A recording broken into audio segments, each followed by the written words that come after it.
आज हम आपको सुनाने वाले हैं शरारती बंदर चिंटू की कहानी, जो बाद में समझदार हो गया और सभी जानवर उसका सम्मान करने लगे।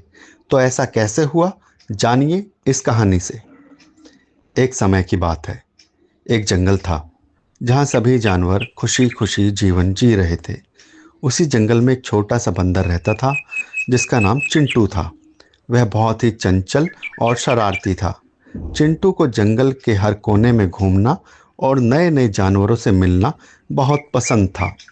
हर वक्त उसको कोई ना कोई शरारत सूझती थी। जिस भी जानवर से वो मिलता, उसके साथ कोई ना कोई शरारत वो करता था, जिससे जंगल के सभी जानवर परेशान थे। तब सभी ने सोचा कि चिंटू को समझाना बहुत ज़रूरी है, वरना वो खुद भी किसी दिन किसी मुसीबत में फंस जाएगा।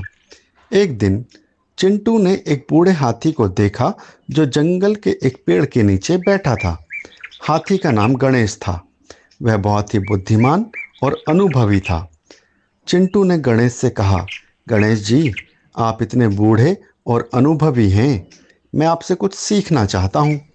आप मुझे जंगल के बारे में कुछ समझाइए और बताइए।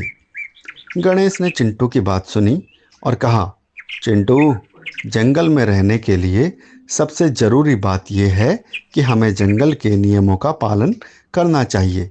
साथ ही एक दूसरे के साथ सहयोग करना चाहिए। हमें अपने पड़ोसियों की मदद करनी चाहिए और उनकी ज़रूरतों का ध्यान रखना चाहिए। और हाँ, शरारत नहीं करनी चाहिए। चिंटू ने गणेश की बात मानी और जंगल में अपने पड़ोसियों और अन्य जानवरों की मदद करने का फैसला किया। वह जल्द ही जंगल के सभी जानवरों का अच्छा मित्र बन गया और उसकी ज़रूरतों का ध्यान रखने लगा। एक दिन जंगल में एक बड़ा तूफान आया। पेड़ गिरने लगे और जानवरों के घर टूटने लगे।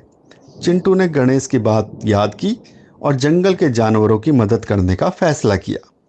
चिंटू ने अपने दोस्तों के साथ मिलकर जानवरों की मदद की, उन्हें सुरक्षित स्थान पर पहुंचाया।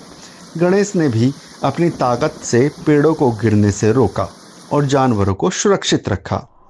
जंगल के जानवरों ने चिंटू और गणेश की बहादुरी और सहयोग की प्रशंसा की और कहा, तुम दोनों ने जंगल को बचाने के लिए बहुत ही अच्छा काम किया है। तुम दोनों जंगल के सच्चे नायक हो। इस तरह चिंटू ने गणेश से सीखा कि जंगल में रहने के लिए एक दूसरे का सहयोग और मदद करना कितना ज़रूरी है। और चिंटू ने अपने जीवन में इस बात को हमेशा याद रखा।